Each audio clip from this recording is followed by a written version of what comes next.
The tea in my hand was stone cold, but I didn't care. I sat there in my wingback chair, the one I'd bought with my own hard-earned money 20 years ago, and stared at the man standing in the center of my Persian rug. My name is Gwendolyn. I'm 72 years old, and I have lived in this house in Charleston for 4 decades. I buried a husband here, raised 3 children here, and paid off the mortgage while working 2 jobs. But according to my son-in-law, Tate, I was now a guest who had overstayed her welcome. Gwen, you're not hearing me, Tate said, his voice dripping with that fake, sugary patience that made my skin crawl. He paced the floor of my living room, the sunlight hitting his expensive watch, a watch I knew my daughter, Shonda, had bought him using the emergency money I gave her last Christmas. Shonda and I need our space. We're trying to build a brand, a lifestyle. Having you constantly hovering in the common areas, it's ruining the vibe for our live streams. I set the teacup down on the side table with a deliberate click. The vibe, Tate? This is my living room. This isn't a studio. It's a home. Tate laughed, a short, sharp sound that lacked any real humor. He leaned over, putting his hands on his knees, so he was eye level with me. He smelled like expensive cologne and entitlement. It was your home, Gwen. But let's be real. You're getting older. You're forgetful. Shonda and I are the ones running things now. We decided this morning we're turning this floor into a content suite. You can stay in the basement suite, or you can find a nice senior living community in North Carolina. But as of right now, I need you out of this room. We have a production crew coming in 2 hours. My heart did a slow, heavy thud against my ribs, not out of fear, but out of a cold, crystalline realization. I looked past him toward the hallway, hoping to see Shonda standing there, hoping she would put a stop to this madness. She appeared, but she wouldn't meet my eyes. She was fiddling with her phone, her shoulders hunched. Shonda, I called out, my voice steady despite the fire starting to burn in my chest. Do you hear what this man is saying to your mother? Shonda looked up, her expression a mix of guilt and irritation. Mama, Tate is just thinking about our future. If we hit 1 million subscribers, we can take care of you forever. But we need the aesthetic to be right. You don't really fit the aesthetic of the new channel. The aesthetic. My daughter was choosing a ring light and a backdrop over the woman who had labored in a hospital laundry room for 30 years to ensure she never wanted for a single thing. I built this aesthetic with blood, sweat, and prayers, I said, rising slowly from my chair. My knees popped, a reminder of my age, but my stature was as straight as a structural beam. I am not moving to the basement, and I am certainly not moving to North Carolina. Tate stepped into my personal space, trying to use his height to intimidate me. You don't have a choice, old lady. I've already moved your medicine and your little sewing kit downstairs. Consider this a formal eviction from the upstairs. Don't make me get aggressive. He thought I was a flickering candle he could just blow out. He didn't realize I was the match that could start a forest fire. He wanted aggressive. He had no idea what 72 years of surviving had taught me about warfare. Is that so? I whispered, a small, dangerous smile playing at the corners of my mouth. Well, Tate, I suppose I should go downstairs and get settled then. I walked past him, feeling his smug satisfaction radiating off him like heat. As I descended the stairs to the dark, cramped basement, I wasn't crying. I was counting. I was counting every dime I had hidden away, every deed in my name, and every secret I had kept about Tate's business ventures. They wanted me out of the living room. Fine. By the time I was finished, they wouldn't even have a porch to sit on. You won't believe the secret I found tucked away in Tate's business files while I was supposed to be packing. It turns out my son-in-law wasn't just a jerk, he was a criminal, and he'd used my name to sign the paperwork. If you think being kicked out of my own room was bad, Wait until you see how I made sure he never stepped foot in a living room again. This is only the beginning of the end for Tate. If you believe that respect for our elders is non-negotiable, hit that like button right now and subscribe to Vintage Vengeance. I'm taking my house back, and I want you there for every single step of the takedown. Drop I Team Gwen in the comments if you're ready for the heat. The basement was cold, smelling of damp concrete, and the cedar chests I'd stored down here years ago. Tate thought he was burying me. He thought he could shove me into the shadows of my own home, and I would just fade away like old wallpaper. He didn't realize that the basement is where I keep my records. And in this house, I keep a record of everything. I sat on the edge of the twin bed they'd set up for me, a cheap thing with a thin mattress that squeaked every time I moved. My joints ached, but my mind was firing faster than it had in years. I looked at my sewing kit, the one Tate had tossed onto the floor. He thought it was just needles and thread. He didn't know that beneath the floral fabric lining was a false bottom containing the original deed to this property and the passwords to every utility account in this house. You want a war, Tate? I whispered to the empty, shadowed room. You've got one, but you're fighting with a butter knife, and I've got the heavy artillery. I pulled out my old laptop, the one Shonda told me was too slow for her high-speed lifestyle. It worked just fine for what I needed. I logged into the home security system. Tate thought he'd changed the codes, but he'd used Shonda's birthday. Men like him are predictable. They think they're geniuses, but they're just lazy. I pulled up the footage from the living room. There he was, lounging in my wingback chair, his feet, in those dirty sneakers, propped up on my grandmother's handmade lace doily. He was on a call, his voice booming through the speakers of my laptop. Yeah, man, the old lady is out of the way, Tate was saying, laughing into his headset. She's down in the dungeon now. Shonda's a little shaky, but she'll come around once the sponsorship checks start rolling in. We're going to list the upstairs on that short-term rental site starting next week. We'll tell her it's for safety reasons, but we're going to pocket every cent to pay off that loan I took out in her name. My blood didn't just boil. It turned into a freezing slurry of pure resolve. He hadn't just insulted me.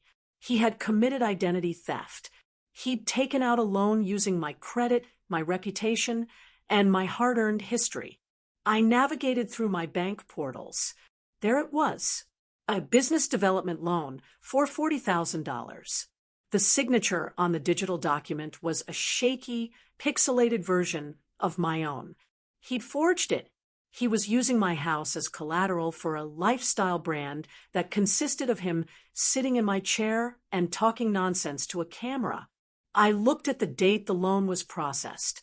3 weeks ago. That's why he'd been so insistent on me moving my things. He needed me out of the way, so I wouldn't see the mail, wouldn't see the inspectors, wouldn't see the walls closing in. I felt a presence at the top of the basement stairs. The door creaked open, and Shonda stepped down, her face shadowed. She was carrying a plastic tray with a bowl of canned soup. "Mama," she called out softly, "I brought you some dinner." I didn't close the laptop. I let the screen glow in the dim light. "Set it on the trunk, Shonda." She walked over, looking around the basement with a hint of shame. "It's not so bad down here, right? We can put some rugs down. Maybe a nice television." "Shonda, look at me," I said, my voice as sharp as a razor. She hesitated, then met my gaze. "Did you know he forged my name on a $40,000 loan? Did you know he's planning to rent out my bedrooms to strangers while I'm tucked away down here like a piece of discarded luggage?" Shonda's eyes widened, and she looked away quickly. "Mama," Tate said it was the only way to save the house.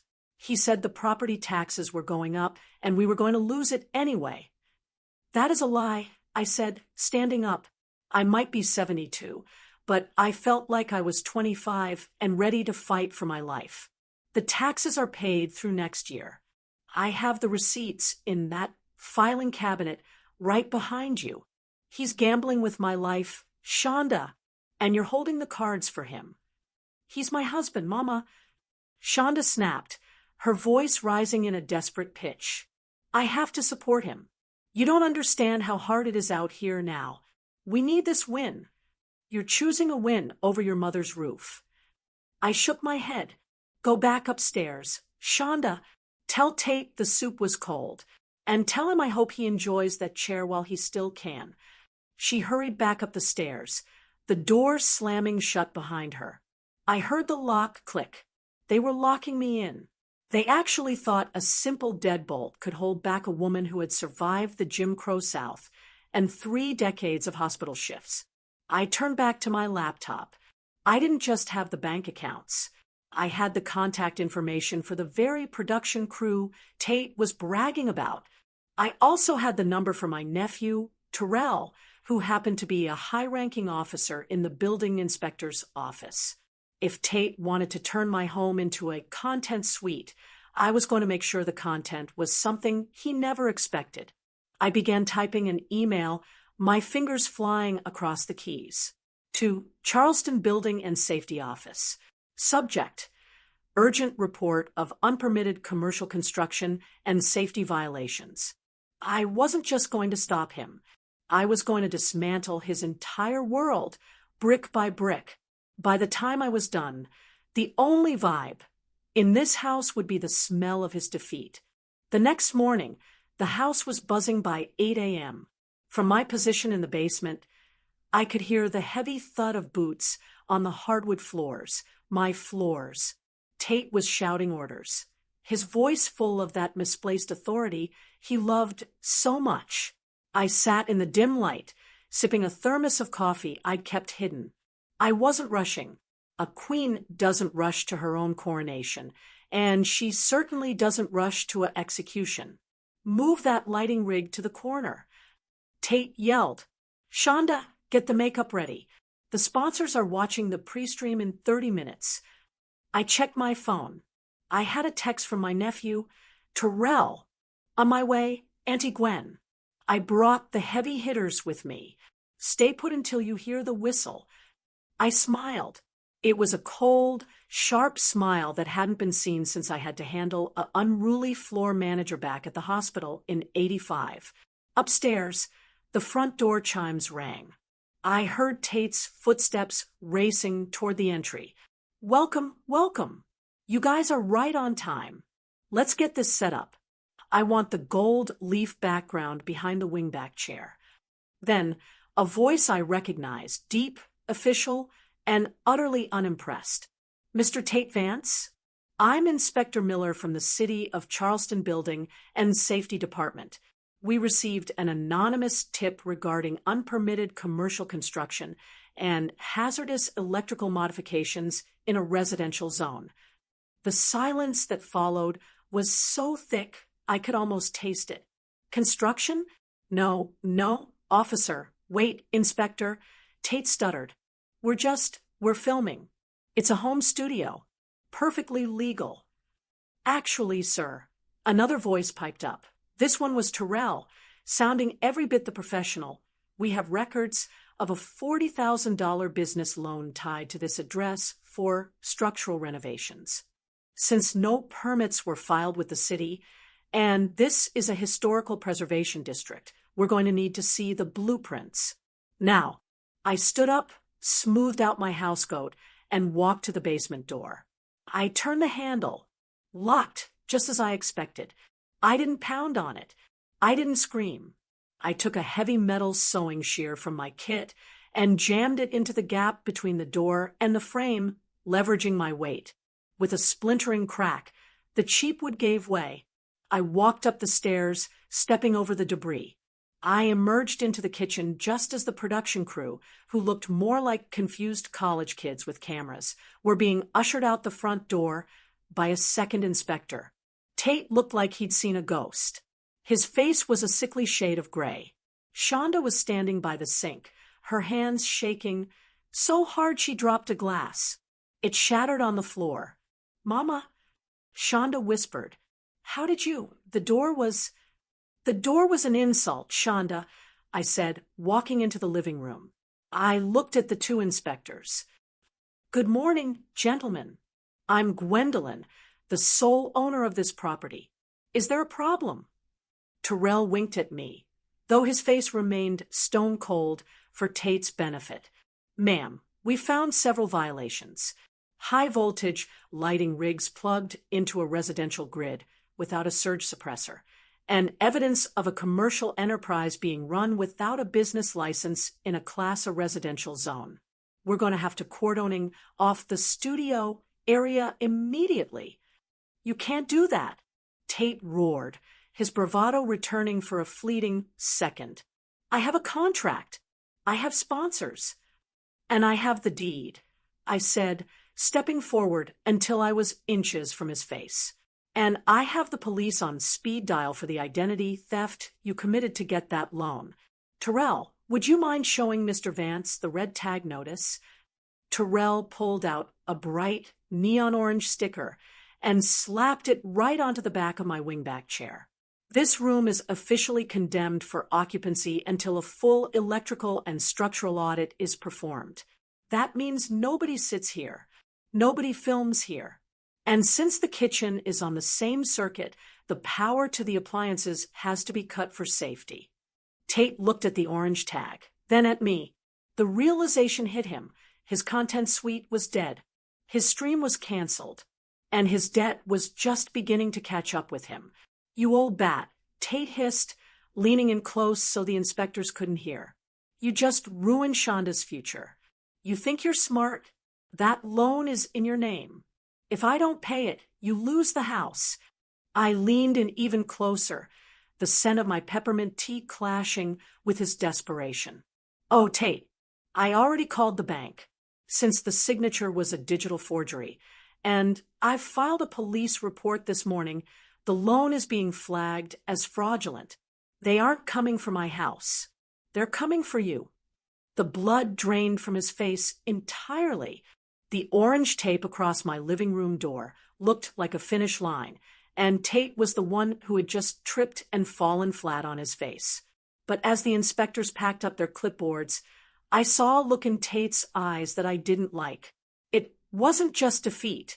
It was a panicked glance toward the backyard window. He thought I was focused on the house. He forgot that I've spent 40 years tending to every inch of this half-acre lot. Shonda, go to the car, Tate barked, trying to salvage some shred of his pride. We're going to stay at a hotel until this misunderstanding is cleared up. Gwen, you think you won? You just put your own daughter out on the street. The street. I folded my arms. Shonda is welcome to stay.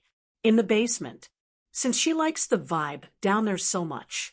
But you're barred from this property by an emergency order of protection I filed an hour ago for elder abuse and financial fraud. Tate's jaw dropped. Terrell stepped forward, placing a hand on his holster. You heard the lady, Vance. Pack a small bag. You have 10 minutes to vacate the premises before I call for a patrol car to escort you. As Tate scrambled to grab his things, I walked to the back porch. The humidity of the south was thick, and the cicadas were starting their afternoon drone. I looked out at my garden. Usually, my hydrangeas are the pride of the neighborhood, but lately, the soil in the far corner near the old shed had looked disturbed. I remembered seeing Tate out there at 3 a.m. last Tuesday. He told me he was landscaping for a new outdoor segment of his show. Terrell, I called out over my shoulder. Before you take him away, bring one of those shovels from the garage. I think Mr. Vance left some equipment buried in my flower beds. Tate, coming out of the bedroom with a duffel bag, froze. His eyes went wide, and he actually started to sweat through his expensive linen shirt. Gwen, don't be ridiculous. I was just leveling the ground for a shed. It's nothing. If it's nothing, you won't mind if we take a look, Terrell said, his professional curiosity piqued. We walked out to the back. The dirt was fresh, piled unevenly under a layer of mulch that didn't match the rest of the yard. Terrell didn't even need the shovel. He used his boot to kick away the loose earth. He hit something solid and metallic. What do we have here? Terrell muttered. He reached down and pulled up a heavy, waterproof Pelican case. That's not mine, Tate shouted, his voice cracking. I've never seen that before. Someone must have planted it. Terrell popped the latches. Inside wasn't camera gear. It wasn't content. It was stacks of high-end electronics, unreleased tablets, designer watches, and several envelopes stuffed with cash. Funny, I said, leaning on my cane and looking down at the stash. I remember reading on the Neighborhood Watch app about a string of porch pirate thefts and a warehouse burglary at the tech park down the road. You've been busy, Tate. Shonda stood on the porch, her hand over her mouth. Tate, you said you were flipping goods on the side for extra income. I am, Tate pleaded. It's just inventory. Inventory without receipts is called evidence, Terrell said, his voice dropping an octave. He pulled out his handcuffs. Tate Vance, you are under arrest for receiving stolen property, in addition to the fraud charges my aunt is pressing. As the metal clicked shut around Tate's wrists, the neighborhood started to peek through their curtains. The king of the live stream was being led away in a pair of mismatched socks and a wrinkled shirt, right past the orange-tagged house he tried to steal. I walked over to the hole in my garden. I looked at the stolen goods, then at the man who had tried to make me a prisoner in my own home. You wanted a different storyline for your channel, didn't you? I asked as the patrol car pulled into the driveway, its lights splashing red and blue against my white picket fence. Well, here it is. It's called The Conductor Gets Derailed. I'll be sure to post the link in your comments. With Tate in the back of a squad car, the house in Charleston felt strangely quiet, but it wasn't a peaceful quiet. It was the kind of silence that happens right before a storm breaks. Shonda was sitting on the back porch steps, her head in her hands. I didn't go to her yet. A mother's comfort is a healing balm, but right now I needed to be a surgeon. I needed to cut out every last piece of the cancer Tate had brought into this home. I went back into the content suite, my living room, and started tearing back the heavy velvet curtains he'd put up to block the natural light.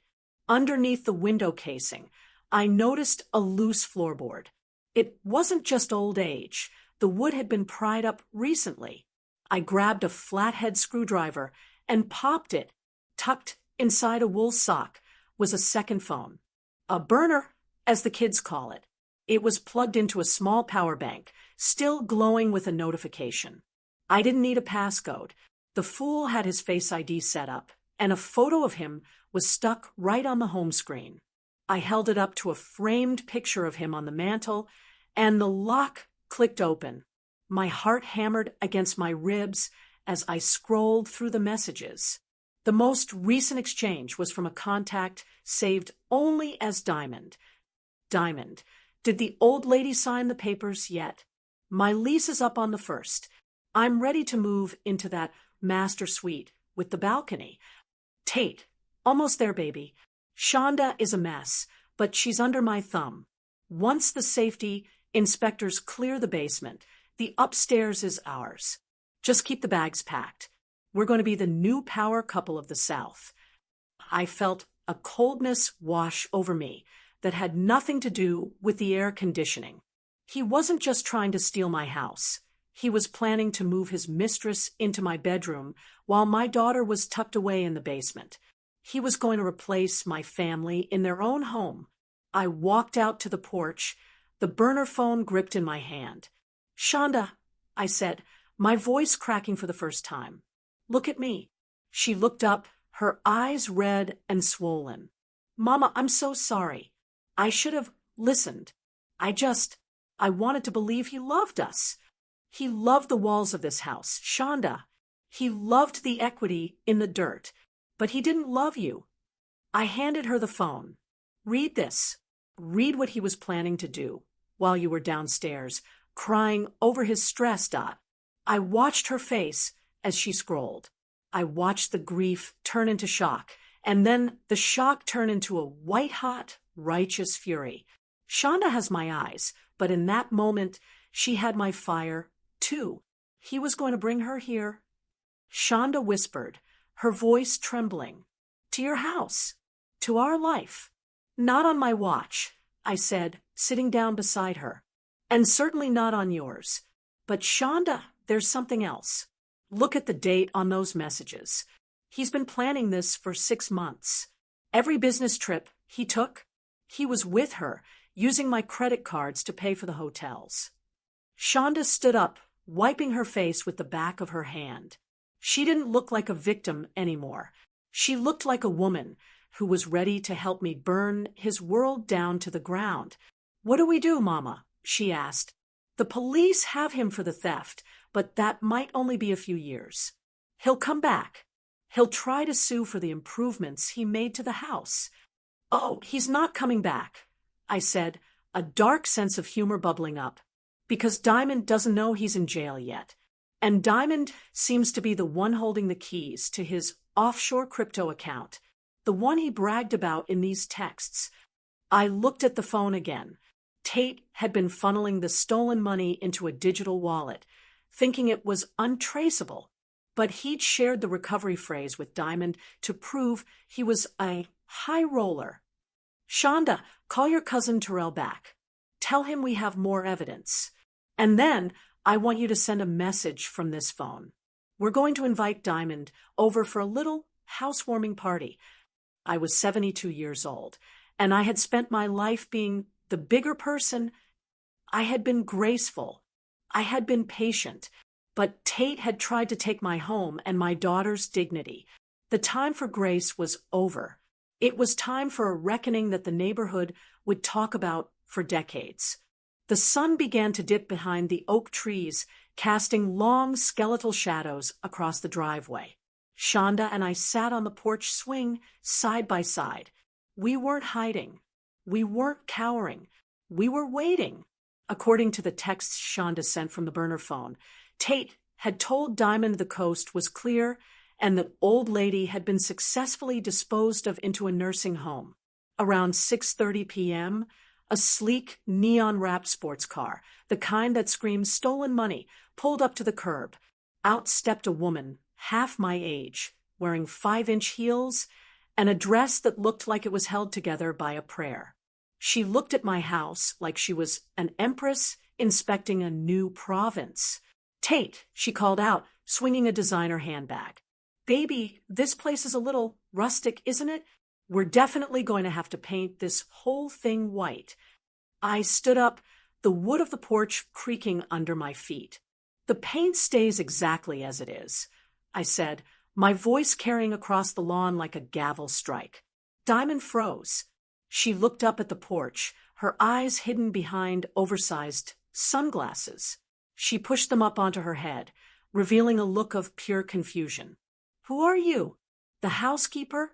Tate said the owner was gone. Shonda stepped forward, her face a mask of cold iron. I'm his wife, and this housekeeper is the woman whose credit he ruined to buy that cheap bag you're carrying. Diamond's face went through a fascinating transformation, from confusion to realization, and finally to a sneer. She didn't even have the decency to look ashamed. Oh, the wife. Tate told me you were basically a roommate at this point. Look, honey, don't get mad at me. I'm just the upgrade. If you couldn't keep your man happy, that's a you problem. She started walking toward the steps, her heels clicking on the pavement. Now move aside. I have a lot of luggage in the trunk, and I need to see my new room. I didn't move an inch. I blocked the top of the stairs, leaning slightly on my cane. You aren't going into that house. And as for your upgrade status, I think you've been misinformed about Tate's current accommodations. He's currently in a 6x8 cell down at the county lockup. Diamond laughed, a high-pitched, grating sound. Nice try, Grandma. I just talked to him an hour ago. No, Shonda said, holding up the burner phone. You talked to me, and while we were chatting, I went ahead and forwarded your business messages to the authorities. It turns out being an accessory to identity theft and receiving stolen goods carries a pretty heavy price tag. Just then, a black SUV pulled up behind Diamond's car. Two men in suits, investigators from the fraud division Terrell had alerted, stepped out. Diamond Jenkins, the taller one, asked, "We have a warrant for your arrest in connection with the warehouse thefts. We also have reason to believe you are in possession of several encrypted devices belonging to the state's evidence list." Diamond's bravado vanished instantly. She turned to run back to her car, but the second investigator was already there, blocking her door. "Don't make this harder than it needs to be, Diamond. We've already tracked the IP addresses from the live stream uploads to your apartment." As they began to cuff her against the hood of her neon car, she started screaming, not for Tate, but about her hair, her car, and her reputation. "Wait," I shouted, walking down the steps slowly. I reached into the pocket of my housecoat and pulled out a small, heavy object. It was a gold-plated fountain pen Tate had bought for himself with my pension money. I walked right up to her. "You forgot your brand ambassador's pen, dear," I said, dropping it into the dirt at her feet. "You might need it to sign your confession. And don't worry about the master suite. I hear the prison has a very consistent aesthetic. Lots of gray. It'll suit you." The investigators loaded her into the SUV, and as they drove away, Shonda finally let out a breath she'd been holding for years. "It's over, Mama. They're both gone." "No, Shonda," I said, looking at the orange condemned tag still fluttering on my door. "The trash is gone. Now we have to rebuild the house." But I knew something they didn't. Tate had one more card to play from jail, a legal loophole he thought would let him sue for half the property value. He didn't realize that in the state of South Carolina, a criminal cannot profit from their crime. And I was about to make sure he left with nothing but the clothes on his back. The house was finally empty of their physical presence, but the air still felt heavy with Tate's lies. Shonda was in the kitchen, scrubbing the counters as if she could wash away the very memory of the man she'd brought into our lives. But I knew better. Men like Tate are like mold. If you don't get to the root, they just keep coming back. The next morning, a courier arrived. He didn't have a badge. He had a manila envelope. Inside was a legal notice from a law firm I'd never heard of. Tate was suing me from his jail cell. He was claiming equitable interest in the property, arguing that his renovations and business investments had increased the home's value, and therefore he was entitled to a buyout or a forced sale. "He's trying to sell the house, Mama," Shonda cried, her voice trembling as she read the fine print. "He says he put $50,000 of sweat equity into the place. The court could freeze our assets." I took the papers from her, my eyes narrowing. "He's a scavenger, Shonda. He's looking for a carcass to pick clean. But this house isn't dead yet." I knew what I had to do. I grabbed my flashlight and headed for the pull-down stairs in the hallway. My knees screamed at me as I climbed into the attic, a place I hadn't visited since my husband, Arthur, passed away 10 years ago. It was hot, dusty, and filled with the scent of old paper and memories. I pushed aside boxes of Christmas decorations and old school projects until I found Arthur's old metal footlocker. My husband had been a quiet man, a bricklayer who understood the importance of a solid foundation. He always told me, "Gwen, the world might try to shake you, but as long as your papers are straight, you're standing on rock." I dug through the files until I found a weathered, yellowed envelope marked property history, restricted. Inside wasn't just the deed. It was a handwritten secondary contract from 1954, back when my father-in-law first bought the land. It was a bloodline covenant clause, a rare but legal stipulation in some old Southern deeds. It stated that the property could never be used as collateral for a debt not signed by a direct blood descendant. And more importantly, it could never be divided or sold by a non-blood relative through marriage if a direct heir was still living on the premises. But there was something else tucked behind the contract, a series of photos and a ledger. My heart stopped. The ledger wasn't Arthur's. It belonged to Tate's father, a man Arthur had done business with decades ago. I flipped through the pages and realized the business wasn't bricks and mortar. It was a debt, a massive, unpaid debt that Tate's family owed to ours, secured by a lien that had never been settled. Tate wasn't just a random man Shonda had met. He was the son of the man who had tried to swindle my husband 30 years ago. He hadn't just married Shonda for love. He'd targeted her. He'd come back to finish what his father started, to take the house he felt his family was owed.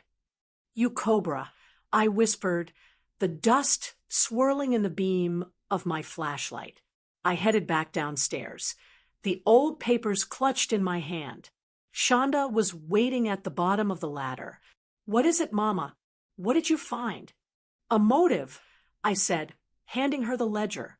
"Tate didn't just stumble into your life, Shonda. This was a long game. He thought I was an old woman who had forgotten the past. He thought he could use his father's old tricks to steal our future." I picked up the phone and dialed my lawyer. "Marcus, this is Gwendolyn. I need you to file a countersuit for predatory fraud and historical lien satisfaction. And Marcus, tell Tate's lawyer that if they don't drop the suit by noon tomorrow, I'm releasing the ledger to the district attorney. It's not just about the house anymore. It's about the 30 years of interest his family owes mine." I looked at the orange tag on my living room door. It was time to stop playing defense. Tate wanted to talk about equity. I was about to show him exactly how much he owed the woman he'd tried to erase. The silence of the house was broken by a strange sound, a low, persistent hum that vibrated through the floorboards of the kitchen. Shonda didn't hear it. She was too busy on the phone with the bank, trying to untangle the web of credit cards Tate had opened in her name.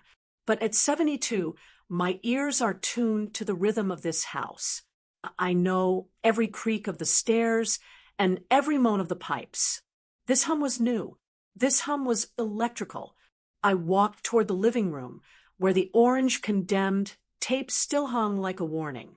I stepped under the tape and pressed my ear against the drywall Tate had installed for his content suite. Bzzz, snap. My heart skipped a beat. That wasn't just a humming sound. It was the sound of a short circuit. I looked at the outlet near the baseboard, the one Tate had insisted on upgrading himself. It was hot to the touch. "Shonda, get out of the house. Now," I screamed, my voice cracking the air. Shonda dropped her phone and ran into the hallway. "Mama, what's wrong?" "He didn't just miswire the lights, Shonda. He rigged them." I grabbed a heavy brass candlestick from the mantel and swung it with every bit of strength I had left. The drywall shattered, revealing a nightmare of tangled, unshielded copper wires. Tate hadn't just been lazy. He had been malicious. He had bypassed the circuit breaker entirely, wiring the heavy-duty studio lights directly into the main line behind the wall. It was a ticking time bomb. If I hadn't noticed the hum, the entire structure would have been an inferno within the hour. "He was going to burn us out," Shonda whispered, her face pale. "He knew we found the ledger. He knew he couldn't win the house in court, so he wanted to collect the insurance money or just destroy us. Call the fire department, Shonda, and tell them to bring the fire marshal. This wasn't an accident. This was attempted arson." Within 20 minutes, the street was filled with the flashing lights of a fire engine. I stood on the sidewalk, wrapped in a sweater, watching as the firemen used thermal imaging cameras to trace the heat behind my walls. The fire marshal, a stern man named Miller, came out shaking his head. "Mrs. Gwendolyn, you're lucky you were awake," Miller said, showing me a charred piece of timber they'd pulled from the wall. This was a professional grade sabotage. These wires were stripped and placed against the insulation on purpose. It was designed to catch fire once the humidity hit a certain level. If he'd been here, he would have called it faulty old wiring. Since he's in jail, he probably thought it would look like a tragic accident caused by your neglect. I felt a cold fury settle into my bones. This wasn't just greed anymore. This was a man who was willing to murder a 72-year-old woman and her own daughter to cover his tracks. Marshall Miller, I said, my voice as steady as a heartbeat. I want a full report. Every detail, every intentional strip of that wire. And I want it delivered to the district attorney's office tonight. I turned to Shonda, who was shaking on the curb. Don't cry, baby. He just gave us the one thing we needed to make sure he never sees the sun as a free man again. What's that, Mama? Evidence of intent. I said. He wanted to turn our home into ashes. Instead, he just lit the fire that's going to consume his entire life. I walked back toward the house. It smelled of smoke and wet drywall, but it was still standing. I looked at the charred timber and thought of the bloodline covenant I'd found in the attic. My ancestors hadn't fought for this land, just for some two-bit con artist to burn it down. I picked up my cell phone and called Terrell. Terrell, it's your Auntie Gwen. I need you to go down to the jail. I have a message for Tate. Tell him the house is still standing, but his legal defense is officially on fire. The fire marshal's crew had finished their work, leaving a gaping hole in my living room wall that looked like an open wound. But as they pulled away the last of the scorched insulation, something fell out from a hollow space near the floor joists. It wasn't a wire, and it wasn't a piece of wood. It was a heavy, encrypted hard drive wrapped in a vacuum-sealed bag. Mrs. Gwendolyn, you might want to step back, Marshall Miller said, examining the drive with a gloved hand. This has a serial number belonging to a private security firm, one that reported a high-profile data breach 3 months ago. I knew then that Tate hadn't just been stealing tablets and watches. He was a digital vulture, picking at the remains of companies he'd consulted for. But this drive didn't belong to a small business. The logo on the corner was for a firm known for handling the off-the-book finances of some very powerful, very quiet people in the city. Give it to the investigators, Miller, I said, my voice cold. I want it out of my house. But the word was already out. In a neighborhood like ours, news travels faster than a grease fire. Within 2 hours, a black sedan I didn't recognize started circling the block. It didn't have police markings. It didn't have a city permit. It had tinted windows and a driver who kept his eyes fixed on my front door. Shonda was pacing the kitchen. Mama, who are they? They've been around 3 times now. They're the people Tate was really working for. Shonda, or the people he was stealing from. I replied. I sat at my kitchen table, my father's old 12-gauge shotgun, unloaded but imposing, resting across my lap. I wasn't going to use it, but I wanted anyone looking through my windows to know that this house was no longer a playground for boys. I picked up the burner phone I'd taken from Tate. It started buzzing. A new message from an unknown number. We know you have the drive. Tate says he left it in the wall. Give it back, and the house stays standing. Keep it, and we finish what the fire started. I looked at the screen, then at my daughter. The audacity of these people.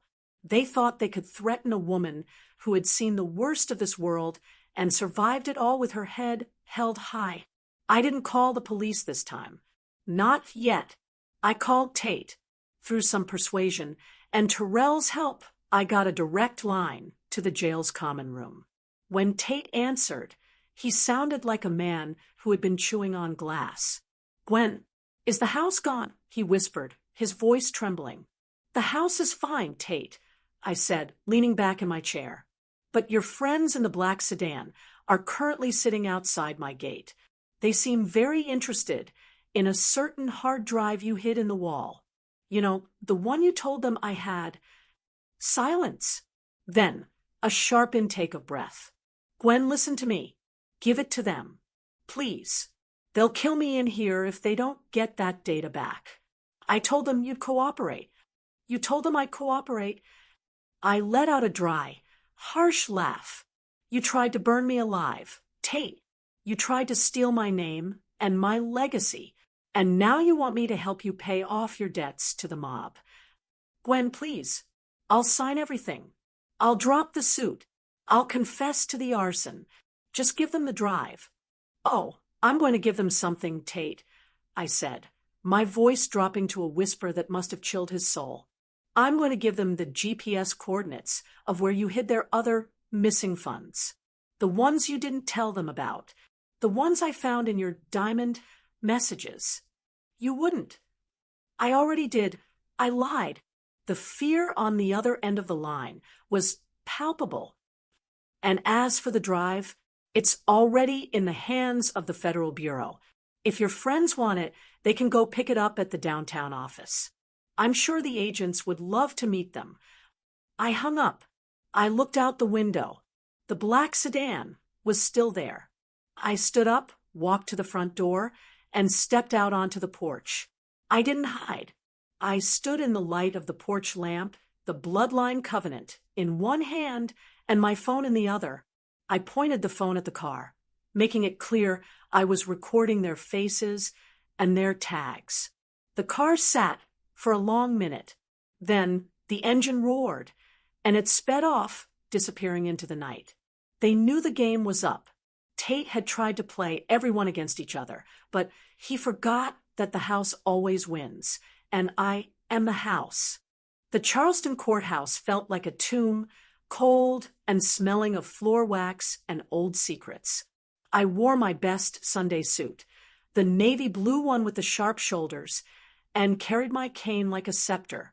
Shonda walked beside me, her head held high, for the first time in months. We weren't there to defend. We were there to dismantle. Tate was led into the courtroom in orange jumpsuits and shackles. He looked diminished, his influencer bravado replaced by the twitchy eyes of a man who hadn't slept in weeks. He looked at us, and for the first time, I saw genuine terror in his eyes. He knew that the old lady he tried to sideline was about to end him. Your Honor, Tate's lawyer began, his voice lacking conviction, my client wishes to discuss a settlement regarding the property at. There will be no settlement, I interrupted, standing up. The judge looked at me over her spectacles. Usually I'd wait my turn, but today I was the one setting the pace. My name is Gwendolyn, and I am the sole owner of the estate in question. I have here a certified report from the fire marshal proving Mr. Vance attempted to incinerate my home while I was inside it. The courtroom went silent. I laid the scorched timber and the forensic report on the table. Furthermore, I continued, my voice echoing off the high ceilings, I have the bloodline covenant deed from 1954 and the ledger of the debt his father owed my husband. Tate Vance didn't come into our lives as a husband. He came as a debt collector for a debt he didn't own. He committed identity theft, arson, and fraud. The judge looked at the evidence, then at Tate. Mr. Vance, do you have a response to the allegation of attempted arson? Tate opened his mouth, but only a dry sob came out. His lawyer whispered frantically in his ear, but Tate just shook his head. He was broken. The power couple dream was a pile of ash. I'm not finished, I said, stepping toward the defense table. I reached into my bag and pulled out a final document. This is a voluntary relinquishment of all claims. Tate, you're going to sign this. You're going to waive every right to this house, every right to Shonda's future, and you're going to confess to the warehouse thefts in full. And if I don't, Tate hissed, a spark of his old malice returning. Then the diamond messages and the GPS coordinates of your hidden crypto wallets go to the people in the black sedan. I whispered, loud enough for only him to hear. The police can protect you in a cell, Tate, but they can't protect you from the people you robbed. He grabbed the pen, so fast he nearly tore the paper. He signed his name, his real pathetic name, across the bottom of the page. It was the only honest thing he'd done since he met my daughter. The court accepts the relinquishment. The judge declared, her gavel coming down with a final, satisfying thud. Mr. Vance, you will be remanded to state custody pending trial for arson and grand larceny. May God have mercy on your soul, because this court certainly won't. As they led him away, he tried to look at Shonda one last time. She didn't even blink. She just turned her back on him and walked toward the exit. We stepped out onto the courthouse steps, the bright South Carolina sun warming my face. The house was safe. The legacy was intact. I looked at my daughter and saw a woman who would never be fooled by a ring light and a fake smile again. What now, Mama? Shonda asked, breathing in the fresh air. Now, I said, a mischievous glint in my eye, we go home. We're going to rip out that ugly drywall, fix the wiring, and I think it's time we painted the front door a bright, bold red, a sign to the whole neighborhood that the lion is home, and she's not taking any more visitors. I am Gwendolyn. I am 72 years old, and I learned that sometimes you have to let the fire burn just long enough to see who's holding the matches. Tate thought he could erase a lifetime of hard work with a few clicks and a lot of lies. He found out the hard way that you never, ever mess with a woman who has nothing left to lose and a legacy to protect. He's sitting in a cell now, realizing that the vibe in prison isn't exactly what he had in mind for his brand. The house is quiet again, but the victory, that's going to echo for generations. If you enjoyed seeing Tate get exactly what he deserved, make sure you subscribe and hit that bell icon. We have more stories of justice, more aggressive takedowns, and more lessons in respect coming your way. Don't let the Tates of the world win. Stay vigilant. Drop a justice served in the comments if you watched until the very end. Thank you for being part of the family.